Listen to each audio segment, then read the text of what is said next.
toujours fasciné les hommes depuis la nuit des temps. Elle a été utilisée pour des besoins physiologiques évidents, mais très vite, elle a fait l'objet de rituels de purification et de pratiques de soins, laissant sous-entendre que l'eau avait des capacités bien plus élaborées que le simple rôle d'hydratation ou même d'hygiène corporelle. Oui, l'eau a été placée au centre de beaucoup de civilisations anciennes. Ces civilisations ont toutes attribué à l'eau un rôle spirituel, lui reconnaissant des propriétés de guérison et de purification énergétique, et lui conférant ainsi intuitivement un rôle de messager universel. Les traditions nous rappellent que nos ancêtres étaient en capacité d'être reliés à la nature et aux éléments. Et de tous les éléments, l'eau est celui qui a toujours été considéré comme le facilitateur de vie, le messager, le lien entre le monde physique et le monde spirituel. Mais voyons maintenant le cycle poétique de l'eau. L'eau descend du ciel sous forme de gouttelettes arrosant la surface du sol de la planète.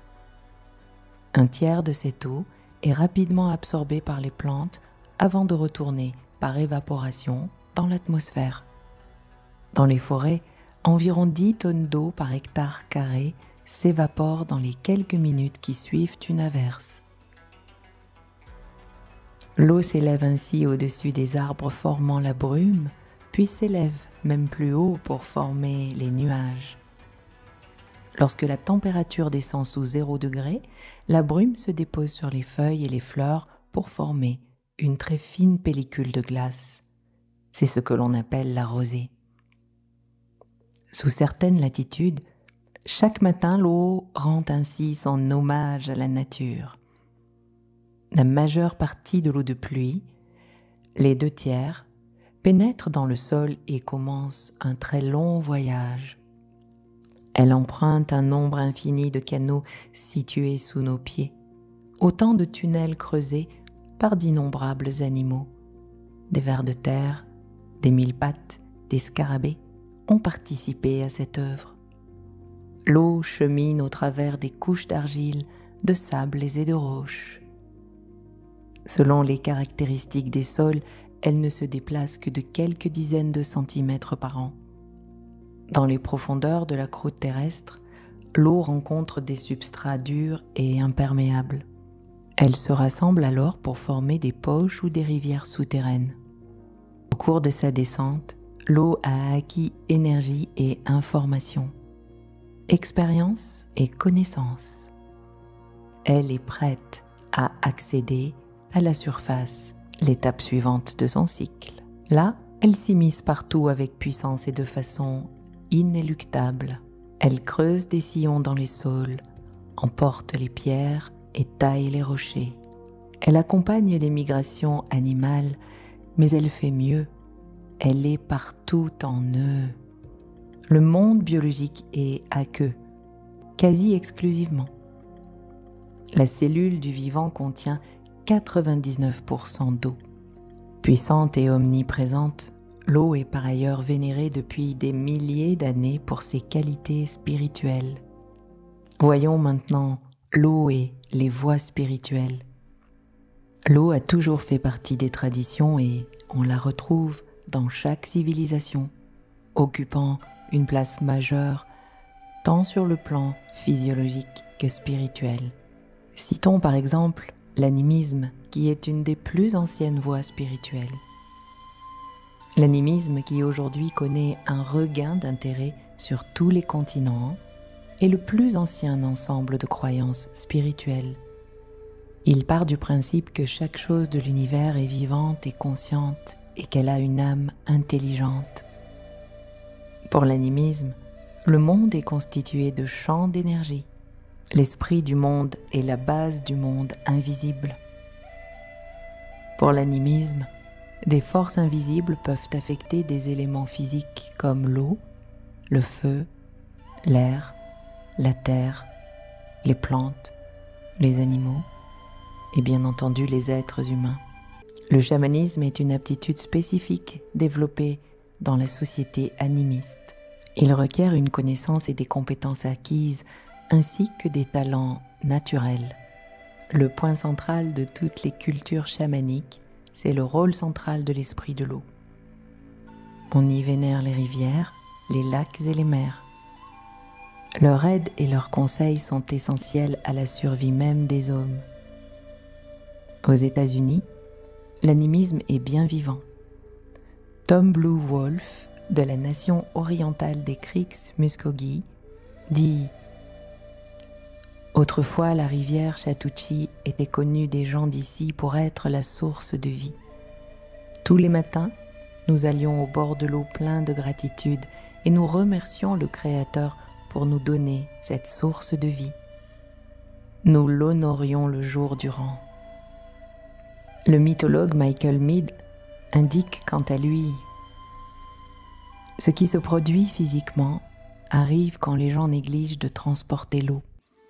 Ils ne savent pas comment l'utiliser pour se réconcilier. Ils provoquent de plus en plus de conflits enflammés comme on peut le voir aujourd'hui dans le monde. Dans bien des cultures, ce sont les anciens qui transportent l'eau, car les anciens apportent la paix. Quand une culture ne peut se rappeler ou imaginer la paix chez elle, ou comment la négocier, cela veut dire que ces anciens ont oublié ce qu'il faut faire, à savoir comment transporter l'eau. L'exemple des Conibo Shipibo, 2 tribus réunies d'Amazonie péruvienne d'environ 30 000 personnes, est édifiant quant à l'importance de l'eau pour l'homme. Les Conibo Shipibo sont connus pour avoir les plus grandes connaissances des pratiques chamaniques, utilisant notamment l'élément principal de leur environnement, qui est l'eau, sous sa forme directe, mais également par l'intermédiaire de chants ou de motifs symbolisant l'eau. Ils emploient ces motifs, ces représentations de l'eau dans leur pratique de guérison, notamment dans la purification des corps lorsqu'il y a des intrusions étrangères indésirables. Mais l'eau et ses infinies variations sont également utilisées par les Shipibo pour favoriser la prospérité et l'abondance pour les individus qui ont du mal à manifester ce qu'ils veulent dans leur vie. Les Shipibo ont appris comment devenir ce qu'ils désirent être dans l'harmonie de l'eau. Pour eux, toutes les formes de l'eau sont des pouvoirs avec lesquels il faut apprendre à travailler. Au cours d'une de leurs pratiques, l'esprit de la rivière Amazone s'introduit dans le corps pour le nettoyer, le purifier et le protéger.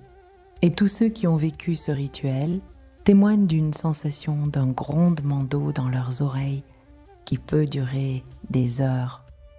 Les guérisseurs Shipibo entonnent aussi des chants sacrés en face d'une bouteille d'eau et ensuite ils conseillent à leurs patients de boire cette eau. Un peu plus au nord maintenant, les Huicols sont le seul peuple mexicain constitué de 20 000 personnes qui a réussi à préserver sa culture de la destruction opérée par l'invasion espagnole. Ce peuple pense que l'eau est une source sacrée de vie. Il chante en l'honneur de l'esprit de l'eau afin de le remercier pour ses nombreux dons et solliciter sa capacité de transformer, de purifier et de guérir. Selon eux, l'eau absorbe les champs de guérison et en restitue l'information dans le corps des patients. Pour les Huicols, l'eau est bienveillante envers les personnes car elle est vivante et connectée à l'ensemble des champs d'énergie de la nature. Les Huicols sont capables de voir de petites lumières et des particules d'énergie qui dansent dans leurs eaux programmées, ce que ne peuvent pas voir les personnes extérieures. Plus loin, en Mongolie, il existe de très nombreux peuples animistes représentant parfois des populations de centaines de milliers de personnes. Chez chacun de ces peuples, l'eau tient une place centrale tant dans la protection énergétique que dans la prévention et le soin des maladies. Partout sur la planète, ces peuples animistes dont les traditions datent de la nuit des temps voient l'eau comme le donneur de la vie. Ils la tiennent pour sacrée, la considèrent comme un être vivant et la comprennent comme un intermédiaire. Ils chantent l'eau pour avoir avec elle un profond contact et une résonance. Ils utilisent tous l'eau pour guérir et purifier. Pour ce qui concerne l'hindouisme, l'hindouisme est aussi une des plus anciennes traditions du monde, enracinée dans le respect de la nature et les divers aspects de la vie. Pour les hindous, l'eau est sacrée et les fleuves sont particulièrement vénérés. L'eau fait l'objet d'un culte depuis des temps immémoriaux et parmi les dieux les plus vénérés, on peut citer Indra, le dieu de la pluie, Varuna, le dieu de l'eau, et d'innombrables déesses des fleuves. Mais l'eau est également utilisée dans les rites de passage. Par exemple, le nouveau-né est aspergé d'eau, alors que la jeune mariée prend un bain cérémoniel, tandis que le jeune marié a les pieds lavés par son futur beau-frère. De plus, il existe un rite de passage de la mort qui consiste à déposer quelques gouttes d'eau sacrée dans la bouche du mourant.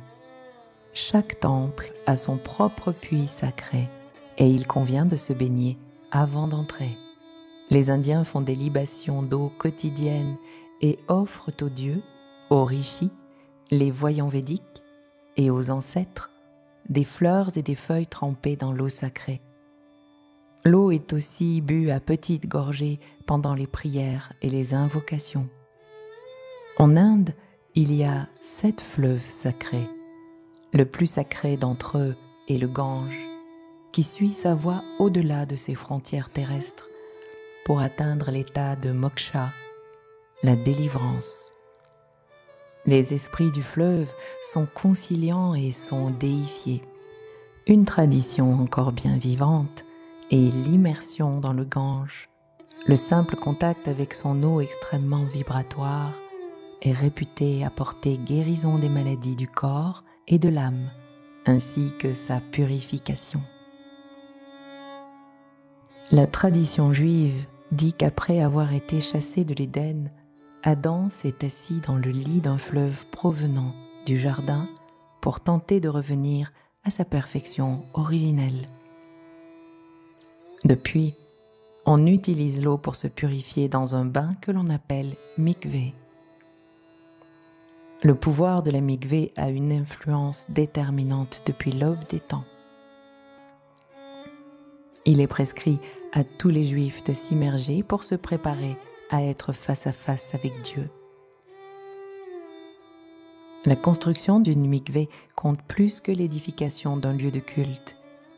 Elle est la pierre angulaire de la vie juive, le portail des futurs Juifs. Les ustensiles, les pots et les plats doivent être plongés dans la mikvé avant d'être utilisés. L'immersion dans la mikvé confère un changement de statut, plus précisément une élévation. La personne qui s'immerge exprime le désir de réaliser l'unité avec la source de toute vie, Dieu. Cette eau est le vecteur de purification, de revitalisation, de rajeunissement, mais aussi et avant tout de renaissance. La Bible commence et s'achève avec l'eau. Au commencement, il y avait des ténèbres au-dessus de l'abîme et l'Esprit de Dieu planait au-dessus des eaux. Citation venant de la Genèse. À la fin des temps, il y aura une terre nouvelle, il n'y aura plus de mer, mais un fleuve d'eau de vie, resplendissant comme du cristal. Ce texte est tiré de l'Apocalypse. Ce fleuve viendra de Dieu et apaisera la soif de tous ceux qui en boiront. Dans la religion chrétienne, nous rencontrons la liturgie du baptême où l'eau est bénie avec des mots qui insistent sur le rôle de l'eau dans le processus du salut. Père, remercions tout le monde pour l'eau de la création. Restaure par les eaux la beauté de ta création. Maintenant, sanctifie cette eau. Dans le Nouveau Testament, Jésus indique à une femme de Samarie qu'elle recevrait de l'eau vive. Celui qui boira de l'eau que je lui donnerai n'aura plus jamais soif. L'eau que je lui donnerai deviendra pour lui une source d'eau jaillissante en vie éternelle. À la même époque, les territoires celtes étaient constellés de puits sacrés entourés de chênes, d'aubépines et de sorbiers, arbres sacrés pour les druides. L'eau vivante des sources des fontaines naturelles était associée aux femmes, à la fertilité et à l'accouchement. Dans le mythe teuton, la femme des bois qui aime le héros Wolf Dietrich se transforme en jeune fille quand elle est baptisée dans une fontaine sacrée. Le dieu scandinave Odin cherche la sagesse et l'habileté auprès de Mimir, l'esprit naturel de la fontaine. Il sacrifie l'un de ses yeux en échange de quelques petites gorgées d'eau. Dans une légende celtique, le saumon de la connaissance nage dans une source sacrée sous l'ombre d'un noisetier. Les noisettes qui entendent contiennent toute la sagesse du monde et sont avalées par le poisson. En Grèce, les pluies et les fontaines étaient consacrées à différentes déesses et avaient des pouvoirs miraculeux comme la fontaine de Thanatos, dans laquelle Héra retrouvait chaque année sa virginité. La purification rituelle dans l'eau ou l'immersion dans un bassin fait partie des pratiques spirituelles depuis l'aube des temps. Des récits du monde entier concernant les fontaines et les sources ayant un pouvoir miraculeux font écho à l'idée de la régénération par l'eau. Les prêtres de l'Égypte ancienne se lavaient dans l'eau 2 fois par jour et 2 fois chaque nuit. Les mosquées de l'islam fournissent l'eau pour que les croyants se purifient avant chacune des 5 prières quotidiennes. Et dans la tradition chrétienne, le baptême est décrit par saint Paul comme une mort spirituelle et une renaissance qui imite la mort et la résurrection du Christ.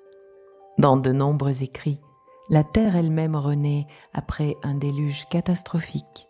Les peuples celtiques des îles britanniques considéraient que certaines eaux avaient des propriétés curatives et étaient ainsi sous protection divine. La célèbre source chaude de Bath, Aquae Sulis, était dédiée à la déesse Sulis. On trouve par ailleurs souvent des pierres édifiées près des puits et des rivières, ce qui atteste de l'importance de l'eau dans les rituels religieux païens.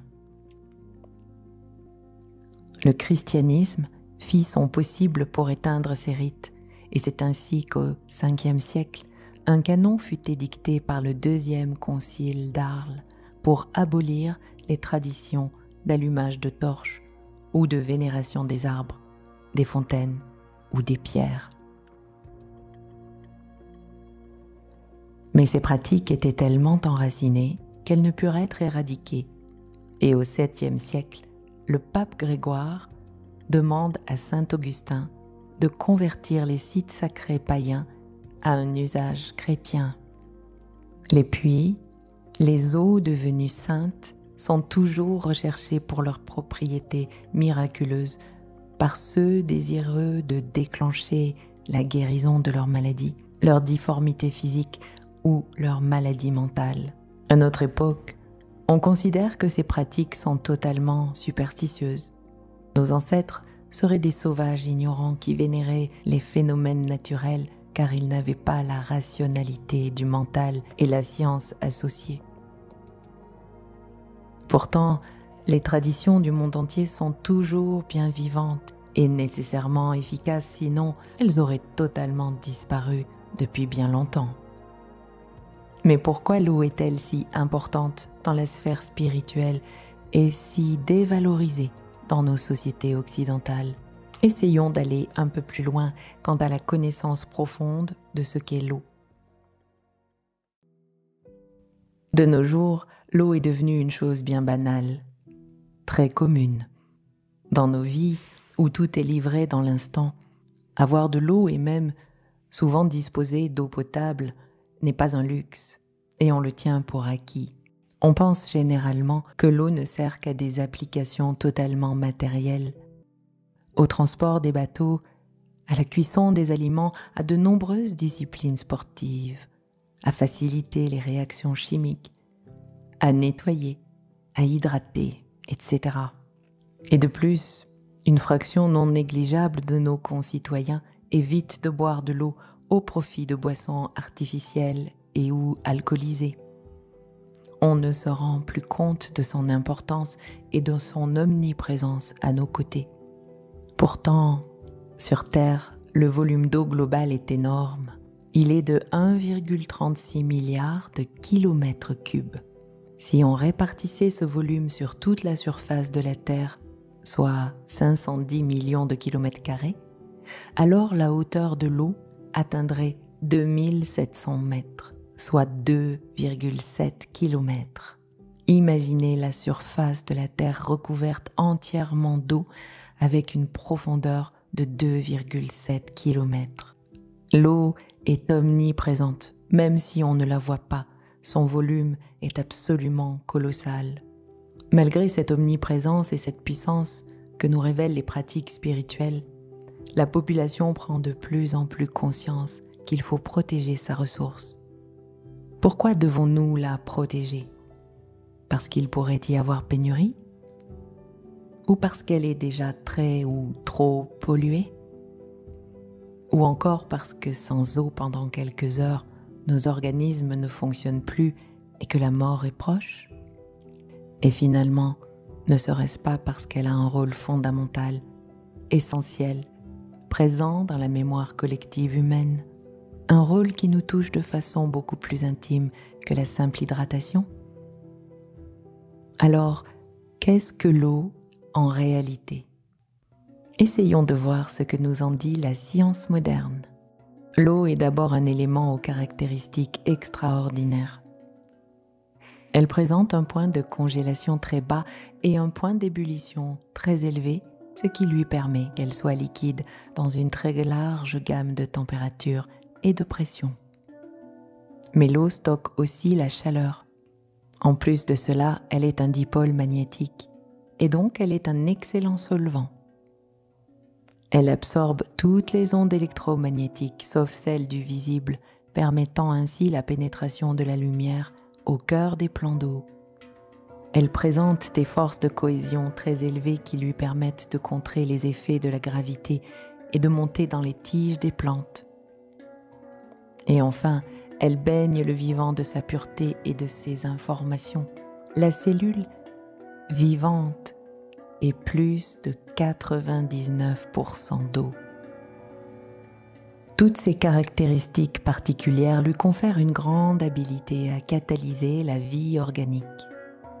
L'eau entoure la matière carbonée, notre nourriture, et même elle est en capacité de créer des liens avec elle pour faciliter son intégration dans les corps physiques. En cela, elle est un facilitateur de la vie organique, mais elle est bien plus encore. Voyons maintenant l'étrange structure de l'eau dans la biosphère terrestre.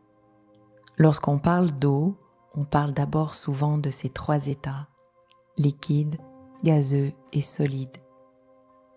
La particularité de la molécule d'eau est que ces trois états existent aux températures et aux pressions auxquelles nous vivons. Tous ces états sont l'eau. Les trois différentes structures présentent simplement des niveaux d'agitation différents. À l'état gazeux, les molécules ne sont plus liées entre elles. Elles sont animées de mouvements désordonnés ou que l'on appelle aussi browniens, ou encore pourrait-on dire sans cohérence. À l'état liquide, les molécules d'eau sont associées, c'est-à-dire faiblement attachées les unes aux autres. Néanmoins, les molécules se détachent et s'attachent des millions de fois par seconde dans un balai permanent, décrivant des mouvements parfois cohérents et parfois désorganisés. Nous verrons que ceci est extrêmement important et que la liberté organisée ou non de l'état liquide de l'eau est fondamentale. À l'état solide, les molécules d'eau sont comme soudées les unes aux autres et vibrent très faiblement. C'est un état très ordonné, extrêmement cohérent, mais très peu libre. Cette structure est proche de la structure des minéraux avec lesquels l'eau se lie parfaitement. Et la glace se forme quand l'agitation des molécules n'est plus assez forte pour rompre l'énergie de liaison tenant les molécules d'eau entre elles dans la phase liquide. Cette liaison est connue depuis 1930. Elle s'appelle la liaison hydrogène. C'est elle qui fait le pont entre les molécules au niveau des atomes d'hydrogène et d'oxygène. Cette liaison est fondamentale. Elle est l'essence même de ce qu'est l'eau. On sait aujourd'hui que c'est une liaison de type électromagnétique. Grâce à des caractéristiques exceptionnelles, l'eau permet la vie dans la biosphère. À l'état de la glace, la liaison hydrogène maintient les molécules éloignées les unes des autres, ce qui permet de maintenir des espaces et de baisser sa masse volumique. Plus légère que l'eau, la glace flotte à la surface des plans d'eau, protégeant les fonds de l'emprise du gel en hiver et évitant que la glace n'atteigne les fonds et ne détruise la vie biologique dans l'attente du printemps. Par ailleurs, le fait que l'eau laisse passer la lumière visible montre un peu plus le rôle essentiel à soutenir la vie en milieu aqueux. Cette transparence est plus évidente dans les fréquences de bleu que dans celles du rouge, ce qui confère à l'eau cet aspect bleu qu'on lui connaît. Paradoxalement, l'eau laisse passer la lumière du visible, mais absorbe en son sein toutes les autres longueurs d'onde du champ électromagnétique. Il faut ici rappeler que la lumière visible est une infime partie du champ électromagnétique. Alors l'eau capterait-elle toutes les énergies et les informations émises par les ondes électromagnétiques en dehors de celles du visible? On analysera plus loin comment l'eau change de structure lorsqu'elle est confrontée au champ électromagnétique, lui-même de plus en plus présent et puissant dans notre société. Le comble est qu'en plus, la molécule d'eau se présente comme un récepteur magnétique. Celle-ci est toujours représentée sous la forme d'un coude, la pointe étant l'atome d'oxygène et les extrémités, les atomes d'hydrogène. Les trois atomes de la molécule d'eau mettent en commun leurs électrons, mais l'atome d'oxygène a tendance à les attirer plus fortement, ce qui provoque un déséquilibre. Même si la molécule d'eau est électriquement neutre et stable, elle se comporte comme un couple d'une charge positive et d'une charge négative séparées par une toute petite distance. La molécule d'eau se comporte comme un tout petit aimant, un dipôle magnétique. Ce comportement dipolaire, associé à la forte énergie de la liaison hydrogène, confère à l'eau une grande cohésion, ce qui est d'une importance capitale pour la vie biologique. Cette adhérence magnétique procure une grande stabilité thermique à l'eau, qui présente ainsi un point d'ébullition très élevé, permettant à l'eau de stocker la chaleur et d'absorber les écarts de température trop importants entre le jour et la nuit, entre les saisons, etc. Les températures sont par ailleurs maintenues à des niveaux très favorables à la vie. Et il en va de même au niveau des cellules où la stabilité de la température est le garant de la bonne exécution des réactions biochimiques. Cette propriété d'adhérence confère à l'eau des capacités de contrer les effets de la gravité. L'eau monte ainsi dans les tiges des végétaux, permettant leur croissance et la production de fruits. Cette polarité de la molécule d'eau permet par ailleurs de mettre en solution un grand nombre de sels essentiels à la vie. L'eau est capable de couper les cristaux en séparant anions et cations, créant des liens de solubilisation.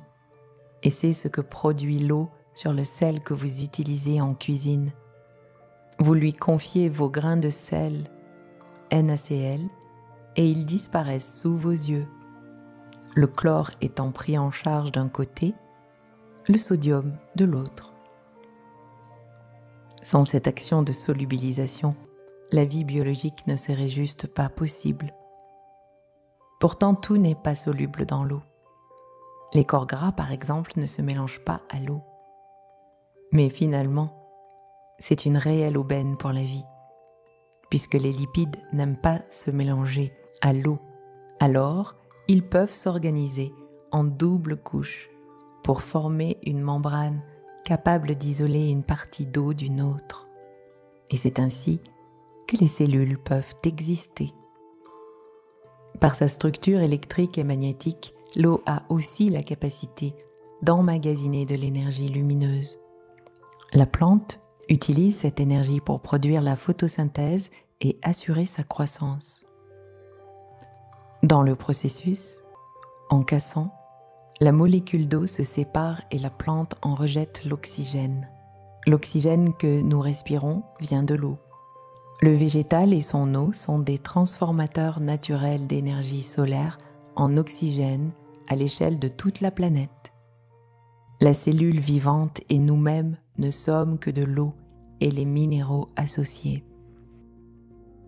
Par l'ensemble de ces caractéristiques, l'eau est donc la vie. Explorons maintenant ce qui se passe à l'intérieur de la cellule et du corps humain. L'eau est à une échelle nanométrique.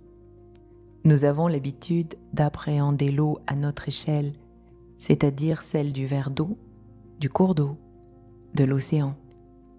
Mais pour être pertinent, il faut l'appréhender à son échelle, et celle-ci est extrêmement petite. Si nous sommes à l'échelle du mètre, la cellule est à l'échelle du micromètre, et l'eau est à une échelle 10 000 fois inférieure. Compte tenu de sa très petite taille, la molécule d'eau se comporte comme un objet quantique. C'est cette nature quantique qui lui confère toutes ces caractéristiques physiques extraordinaires que nous venons de voir. L'échelle pertinente des interactions des molécules d'eau est donc le nanomètre. Et ce point est essentiel. Grâce à cette spécificité, on dit qu'elle est en capacité de dialoguer avec le vide quantique. Connaître la structure de la molécule d'eau est une chose, et on a souvent pensé que lorsque, sous la Révolution, Lavoisier avait trouvé la composition de la molécule d'eau H2O, on avait tout compris de cet élément, mais en fait, pas du tout. L'eau est en réalité extrêmement complexe, et il a fallu attendre la deuxième quantification de la physique quantique pour commencer à en comprendre un peu mieux le fonctionnement. Dans la biosphère terrestre, une molécule de cette taille est un gaz, mais pas l'eau. Allons voir à l'intérieur de la cellule vivante. Pour cela, nous raisonnerons en stoichiométrie, c'est-à-dire en nombre d'unités, en nombre de molécules et non en masse. Évaluer l'importance de tel ou tel élément par sa masse ne fait pas sens. Une personne qui pèse plus qu'une autre aura-t-elle plus d'importance ou d'intérêt? Non. Alors voyons maintenant le résultat du décompte des composants de la cellule. Dans chaque cellule, pour une molécule d'ADN, on trouve environ 17 000 molécules de polysaccharides, 1 million d'ARN, 2 millions de protéines, 11 millions de nucléotides, 19 millions de lipides, 41,5 millions d'acides aminés, 121,5 millions d'ions et 22,2 milliards de molécules d'eau. Plus de 99% de la cellule est de l'eau et seulement 0,6% sont des ions minéraux et 0,4% est la matière organique carbonée. Pour vous donner une idée, si on nageait à l'intérieur de la cellule, on rencontrerait 99 molécules d'eau avant de rencontrer un autre type de molécule. Puis à nouveau, 99 molécules d'eau avant de rencontrer à nouveau une autre molécule, et ainsi de suite. Nous sommes totalement de l'eau. Le chercheur Gerald Pollack confirme ce que nous expérimentons tous, que l'eau interne n'a pas la même structure que l'eau liquide, puisque par exemple, elle ne coule pas. Elle est en fait un gel cristallin qu'on appelle aujourd'hui le 4e état de l'eau. C'est un état hautement structuré. Notre corps entier est lui constitué, pour les femmes, de 96% d'eau, 2,5% d'ions, 1,5% de molécules organiques. Pour les hommes, il s'agit de 97% d'eau, 2% d'ions 1% de molécules organiques. Nous ne sommes pratiquement que de l'eau. Nous sommes des êtres aqueux et minéraux. Et ce que l'on considère comme organique, le carbone, ne représente que 1 à 1,5% de notre composition chimique. Nous avons souvent tendance à penser que nous sommes des êtres organiques. Or, nous sommes avant tout des êtres minéraux. Et ces minéraux sont dissous dans l'eau de notre corps. Nous vivons dans un monde où l'eau et les minéraux associés sont omniprésents et facilitent notre vie sur le plan biochimique.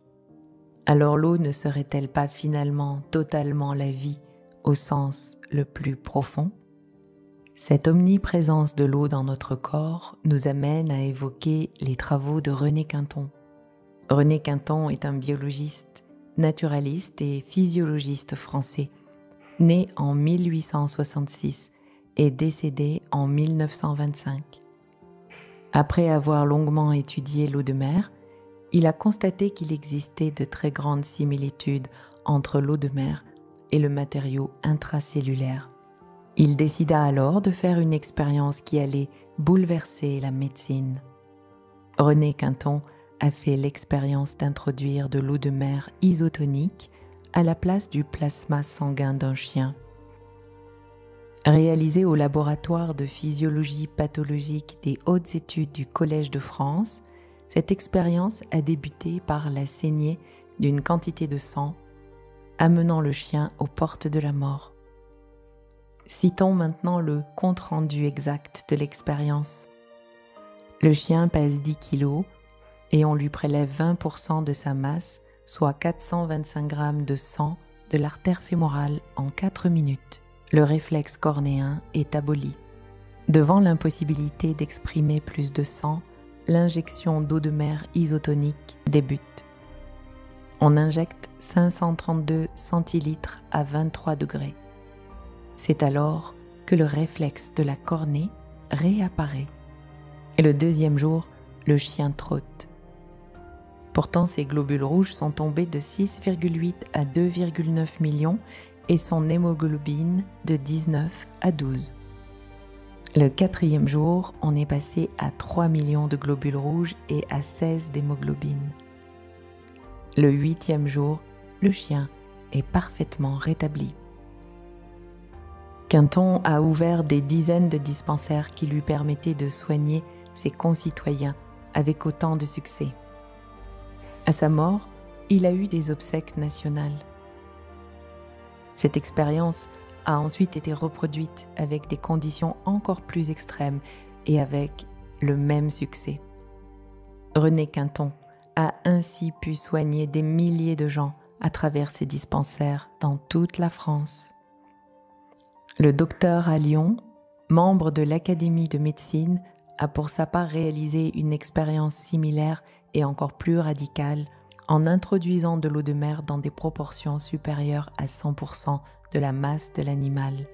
Et là encore, ô surprise, l'animal était remis sur pied 1h10 après le début de l'injection.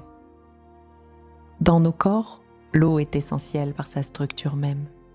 Il apparaît donc clairement que l'eau est l'essence même de la vie. De la même manière qu'elle est le vivant dans la biosphère, on comprend progressivement qu'elle est aussi la vie à l'intérieur de nos organismes. Elle y remplit à la fois un rôle structurel et fonctionnel. Alors je vais vous parler maintenant de quelques exemples de l'importance de la structure de l'eau dans notre organisme.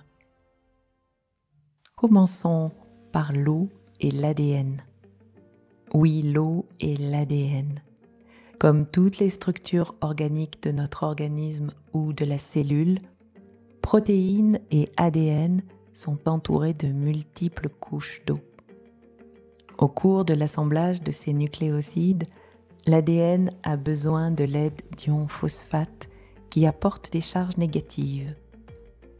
Ces ions phosphates, ajoutés à la charge intrinsèque négative de l'ADN, posent un problème d'équilibre. En effet, pour être stable, l'ADN a besoin de créer une compensation de charge qu'il trouve par l'ion magnésium qui est contenu bien sûr dans l'eau qui l'entoure. Ce rôle de la présence de l'eau autour de l'ADN a été découvert en 1998 par les chercheurs Gerstein et Leavitt. Sans sa forte hydratation par l'eau et sans cette compensation apportée par les ions dissous dans l'eau, la durée de vie de l'ADN serait de seulement 50,10-12 secondes. Par conséquent, on peut dire que toute mutation génétique est d'abord une affaire d'eau. En 2000, la chercheuse Montserrat Soler-Lopez découvre que l'eau s'insinue partout au sein de la double hélice d'ADN. Tantôt avec une structure géométrique semblant aléatoire, tantôt avec un arrangement très spécifique de polygones en majorité pentagonaux. L'eau produit une structure géométrique spécifique au contact de l'ADN, comme un code engrammé que l'on n'a bien sûr pas encore décrypté à ce jour et qui est pourtant bien présente. On ne peut s'empêcher de faire un parallèle avec la géométrie des cristaux d'eau. Il est important de souligner que les cristaux d'eau gelée présentent des formes particulières, des dendrites, des prismes, en passant par des aiguilles ou des plaquettes. Ce phénomène géométrique a été particulièrement bien mis en valeur par les travaux photographiques du japonais Masaru Emoto. Emoto a mis en valeur le fait que l'eau semble répondre à des messages venant de l'extérieur, des sons, des images, des mots, en se structurant et en formant des figures géométriques différentes en fonction des informations transmises. Il semble très clair, et Emoto le fait bien apparaître, que la figure géométrique est d'autant plus harmonieuse que le message est positif. Voyons un autre exemple. Prenons celui du flux d'eau dans nos corps. Dans notre organisme, 65% de nos molécules d'eau se trouvent à l'intérieur de nos cellules et le reste, 35%, constituent notre eau dite extracellulaire. Ces eaux, intra- et extracellulaires, sont séparées par une membrane imperméable aux fonctions sélectives. De part et d'autre de cette barrière, les compositions et concentrations en ions peuvent être très différentes. Seules les pressions osmotiques sont identiques. Elles sont contrôlées par les mécanismes homéostatiques que sont l'absorption et le flux d'eau des deux côtés de la membrane. Sans cet équilibre rendu possible grâce à la présence d'eau de part et d'autre, il n'y a pas de vie biologique possible. La membrane cellulaire semble donc perméable à l'eau. Pourtant, elle contient en son centre une couche lipidique hydrophobe. Alors voyons un peu comment l'eau procède pour passer cet obstacle.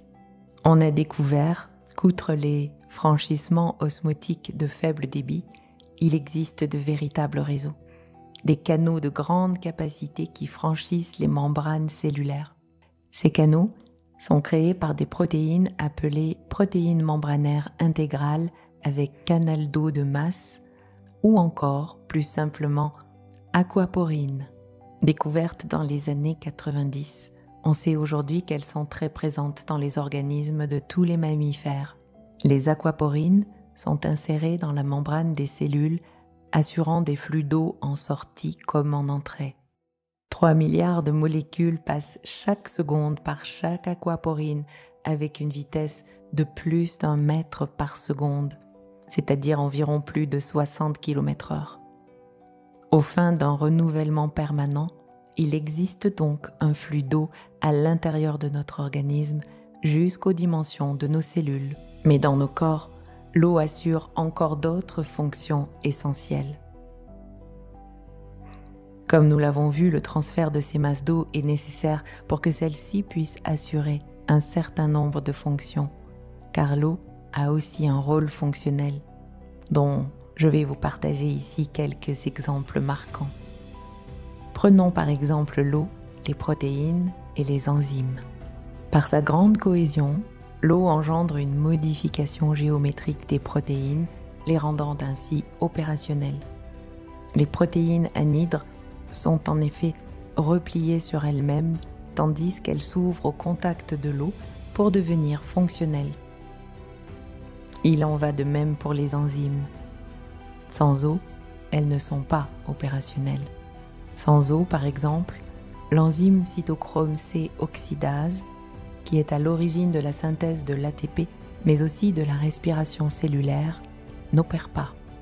D'une certaine manière, on peut dire que sans eau, notre respiration n'est pas possible. Prenons maintenant l'exemple de l'eau et de nos pH. Outre la respiration, l'une des clés du fonctionnement de notre organisme est le pH. Celui-ci est entièrement régulé par l'eau et sa capacité intrinsèque à s'auto-électrolyser, c'est-à-dire à se décomposer entre un acide H3O+, et une base OH-. Et c'est la concentration en H3O+, qui donne le pH par sa fonction logarithmique. Dans notre corps, le pH est très différent et d'une grande précision en fonction des organes et des systèmes. Il est entre 1,2 et 3 pour l'estomac, 5 pour les mitochondries, 6,9 pour les cellules, entre 7,9 et 8 pour le côlon, jusqu'à 8,6 pour le pancréas et entre 7,35 et 7,42 pour le sang. Et s'il passe en dessous de 7 ou au-dessus de 7,7, alors c'est la mort. Encore une fois, on constate que les caractéristiques essentielles de l'eau sont invariablement de permettre la vie. La précision avec laquelle l'eau s'autorégule est absolument remarquable. L'eau contient et délivre aussi de l'information. Mais l'un des aspects les plus fondamentaux de l'eau a été découvert ces dernières années. Il s'agit de sa capacité à stocker et à relâcher de l'information. Le sujet de la mémoire de l'eau est très controversé dans l'opinion publique comme dans la sphère scientifique. Pourtant, il existe une littérature scientifique très étoffée sur le sujet qui ne laisse pas la place au doute. Parmi les précurseurs, on trouve les chercheurs italiens Preparata et Del Giudice qui ont d'abord établi la théorie de l'information dans l'eau. Depuis, de très nombreuses expériences de laboratoire ont été effectuées avec succès, comme l'expérience récente du professeur Montagnier et de ses équipes que je vais vous décrire un peu plus loin. Par ailleurs, des millions de personnes utilisent l'eau informée pour les aider à se maintenir dans un excellent état de santé. Le professeur Rustum Roy de l'Université de Pennsylvanie indique que l'armée américaine utilise l'eau informée comme désinfectant des plaies de ses soldats.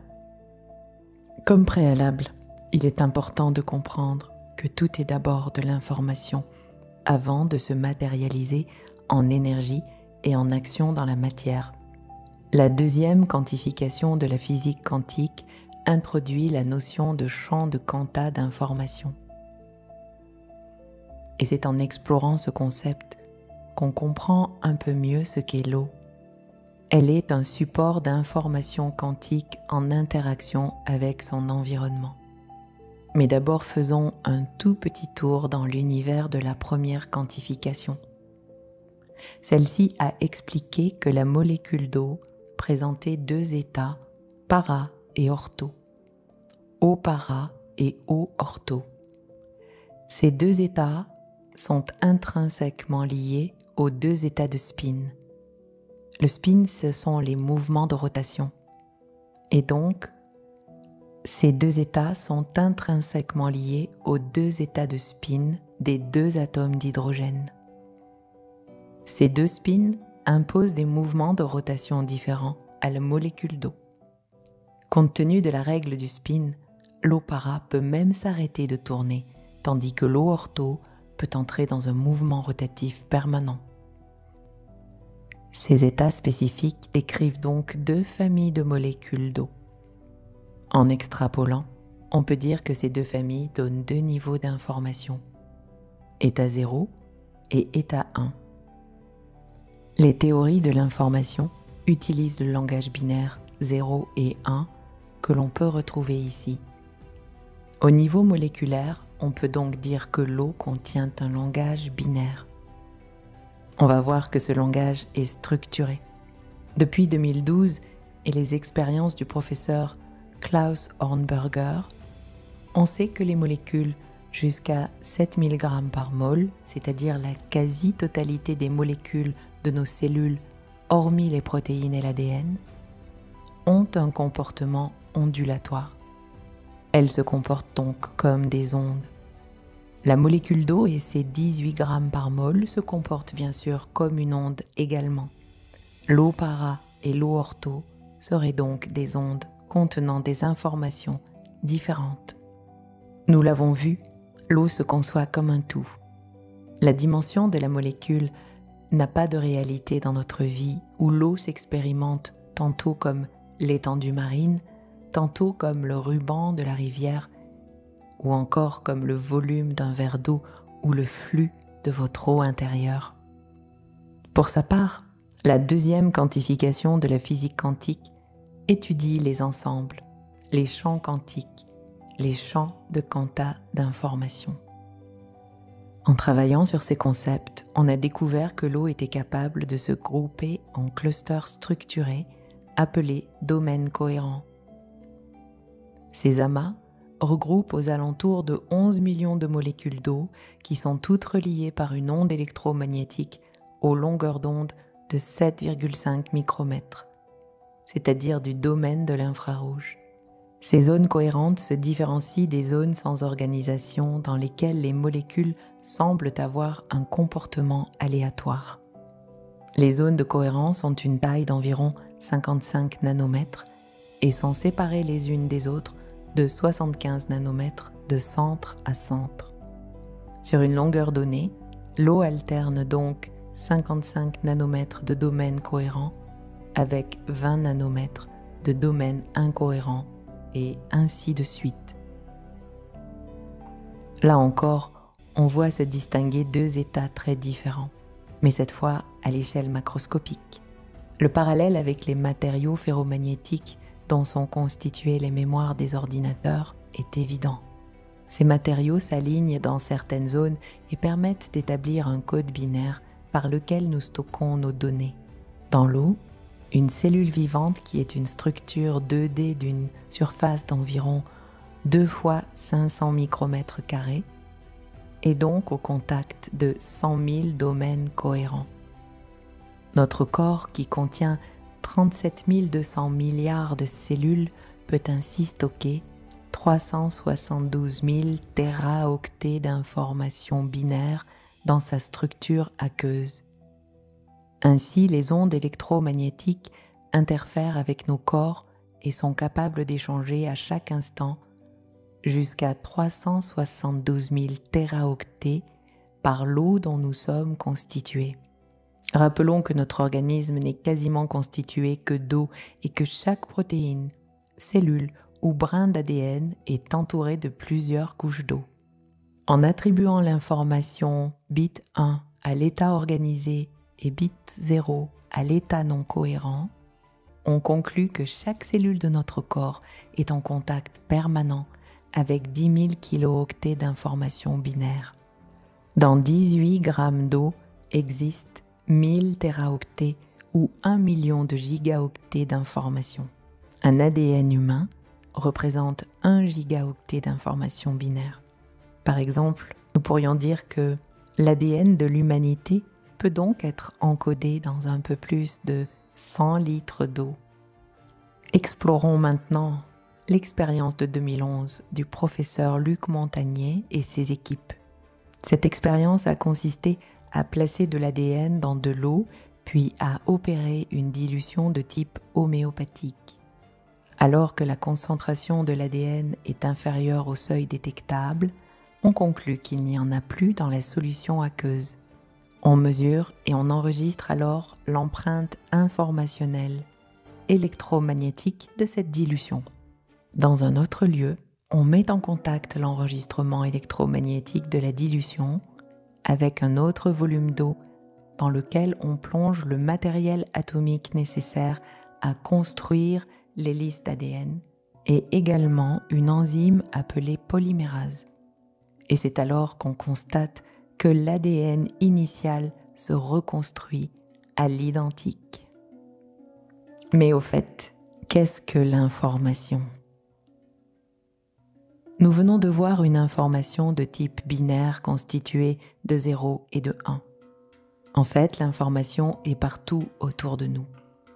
Ce sont les idées, les concepts, les images, les idéogrammes, les mots, les phrases, les chiffres que je vous communique à l'instant.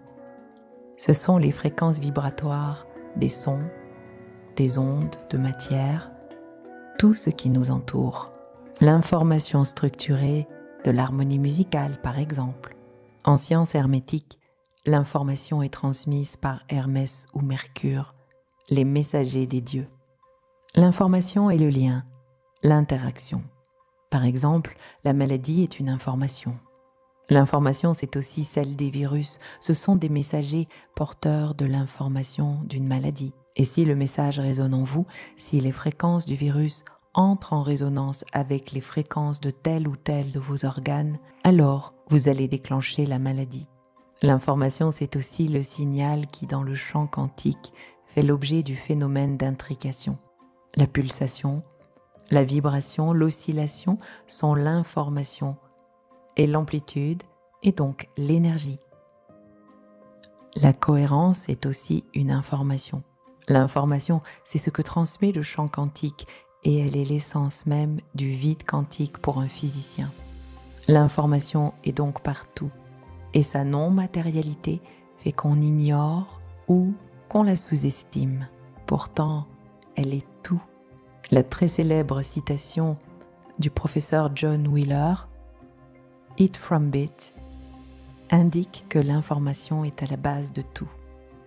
C'est elle qui crée l'énergie, puis l'action dans la matière. Dans le champ quantique, cette information existe partout simultanément. L'information quantique circule librement et instantanément en dehors de notions d'espace et de temps.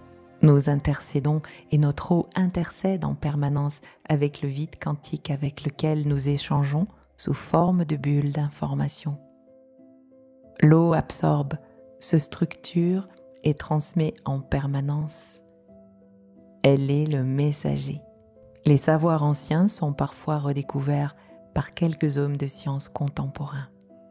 Mais ils ont besoin pour ça de sortir de leur zone de confort, d'abandonner une partie de leurs croyances et de libérer leur intuition. Le biologiste Rupert Sheldrake parle dans le champ morphogénétique contenant toutes les informations sous forme de vibrations.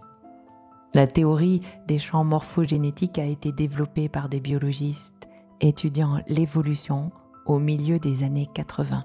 Pour eux, il semble que ce champ soit lié au champ gravitationnel quantique. Ce champ envahit tout l'espace. Il interagit avec toute matière et énergie indépendamment des charges magnétiques présentes. Et il semble qu'il puisse être codifié mathématiquement. Le docteur Feridoun Batmanghelidj avance que c'est le manque chronique de l'eau dans le corps qui provoque la plupart des maladies du corps humain. Il considère que c'est le manque de connexion du corps humain lié à une présence insuffisante d'eau qui cause des problèmes de santé du corps physique. Rappelons que nous savons que ce qui relie les molécules d'eau est de l'onde électromagnétique et que ces signaux transmettent et reçoivent de l'information. Ainsi donc, par diverses lois ondulatoires, l'eau est capable de transmettre de l'information dans les organismes. D'où l'importance de l'eau que l'on consomme, mais aussi l'importance du champ électromagnétique auquel nous sommes soumis. Mais allons un petit peu plus loin et voyons maintenant l'eau, la conscience et la santé. On a constaté que l'eau contient de l'information et qu'elle serait connectée au champ quantique, étant elle-même une structure quantique. Dans ses très célèbres travaux de cristallisation de l'eau, le docteur Masaru Emoto fait la démonstration que l'eau sait lire. En mettant en contact de l'eau avec des sigles, des photos, des mots, eh bien on observe que celle-ci prend des formes différentes, plus ou moins harmonieuses. Alors l'eau serait-elle intelligente? On lit aussi fréquemment que l'eau est le relais sur la Terre des énergies subtiles de l'univers, ou qu'elle est reliée au champ des consciences. Je vais maintenant me référer aux recherches et travaux de Jacques Collin dans ce qui suit. Malgré les progrès d'investigation scientifique, aucun des modèles élaborés en physique n'a réussi à élucider le mystère caché au sens d'une goutte d'eau. En réalité, la vie n'est que battement, pulsation et oscillation. La matière n'est que vibration, onde et énergie. Et l'eau est tout ceci. L'eau se comporte à la fois comme émetteur et récepteur et comme système de mémoire assurant le stockage des informations. C'est aujourd'hui un mécanisme très mal connu de notre science officielle. On a du mal à envisager que la vie soit avant tout un phénomène vibratoire entretenant ses oscillations et ses fréquences par des systèmes énergétiques subtils. Si la frontière entre le monde de l'énergie et de la matière est toujours aussi mal connue, c'est notamment que nous n'avons encore pas d'appareil pour détecter et mesurer des énergies aussi faibles. Cependant, on commence à constater par divers procédés l'existence et l'empreinte de telles énergies, comme par exemple avec la caméra BioWell. L'eau est le relais, l'intermédiaire, le messager d'énergie très subtile sur la Terre. Ces énergies, ces fréquences dont nous parle la tradition, cette lumière qu'utilisent les hermétistes. Ces énergies structurelles sont celles dont nous parlent toutes les traditions. Au vu de tout ce que nous avons dit, observer l'eau au plan de la matière n'est pas suffisant. Au contraire, ce point d'observation est un piège qui ne nous permet pas d'en apprécier toute la puissance. Le rôle essentiel de l'eau est de capter et de transmettre ces multiples énergies très subtiles qui maintiennent au premier degré la vie de la cellule et l'empêchent de mourir. En ce sens, l'eau est une médiatrice qui permet la transmission de l'information et l'organisation sur la Terre grâce à ses possibilités de résonner avec les fréquences du champ de la structure du vide. Ce principe fonctionne naturellement et avec harmonie. Les biologistes savent d'ailleurs aujourd'hui que les êtres vivants sont capables de capter sélectivement des signaux fréquentiels bien au-delà de la limite de perception de la plupart des appareils de détection. Ce que je sais et ce dont je suis sûre aujourd'hui, c'est que l'eau est vivante et a une conscience, que l'eau a sa propre structure spirituelle de trinité, conscience, âme et esprit, qu'à ce titre, elle est partout sous différentes formes dans l'univers avec ce rôle de messager qu'on lui connaît ici. L'eau est d'ailleurs Mercure ou Hermès dans la science hermétique, qu'ici dans notre dimension, cet être minéral est un être vivant au même titre que nous, que les êtres humains sont en communion avec l'eau, ce qui explique que nous soyons plus de 96% d'eau en stoichiométrie. Vous pouvez donc avoir une relation particulière avec l'eau, comme vous pouvez avoir une relation spéciale avec d'autres consciences, une relation d'âme, une communion. L'eau est l'une des consciences les plus puissantes lorsqu'elle est libérée. Mais ici, elle est piégée, contrainte à des tâches subalternes et à une pollution physique et subtile, alors elle se trouve bloquée. Pour qu'elle se libère, il convient d'abord de la dépolluer. Sans ce travail, vous ne pouvez pas informer l'eau dans toutes ses dimensions et son action est limitée, très incomplète. Permettez-moi une remarque. Celui sur l'enjeu de se libérer soi-même, de libérer sa propre trinité, corps, âme, esprit. C'est un enjeu considérable à plus d'un titre. D'une part, cela vous permettra de vous retrouver, vous aligner à votre être entier. Et d'autre part, cela vous redonnera les capacités de communication à l'eau, de communion à l'eau en général et à votre eau intérieure, donc à vous-même en particulier. Il faut bien comprendre que c'est dans notre essence et nos capacités intrinsèques d'accéder au pouvoir de l'eau, de dialoguer et donc d'échanger des informations avec elle. Il faut comprendre que nous redeviendrons ainsi ce que les peuples animistes appellent des medicine man, c'est-à-dire des êtres ayant la capacité de prévenir et guérir toute maladie. En comprenant comment fonctionne l'information dans le champ de conscience universel et en comprenant ce qu'est l'eau, nous pouvons déprogrammer et reprogrammer, exformer pour informer nos cellules dans toutes leurs dimensions avec l'eau que l'on boit ou même avec laquelle nous sommes en contact. Nous pensons que nous sommes assurément à l'aube d'une révolution. Cette révolution est liée à la compréhension de ce qu'est l'eau et à la relation que nous allons être en capacité de développer avec elle. L'eau se cache partout sous différents états qu'on ne soupçonne parfois même pas. Elle assure des fonctions étonnantes, souvent méconnues ou même inconnues. Elle dessine des figures géométriques au cœur de l'hélice de notre ADN. Elle régule avec une grande précision le pH de chacun de nos organes. Elle rend nos protéines et nos enzymes fonctionnelles et elle permet notre respiration. Dans la biosphère, elle régule les températures, laisse passer la lumière, assure la photosynthèse et se coupe pour produire l'oxygène que l'on respire. Son rôle apparaît si précis, si adaptatif, que l'eau semble dotée d'une intelligence ou pourrait être l'intermédiaire d'une autre intelligence. Ici, elle supporte et transmet l'information. Elle est Hermès, Mercure. Elle est un relais fondamental. L'eau est la vie.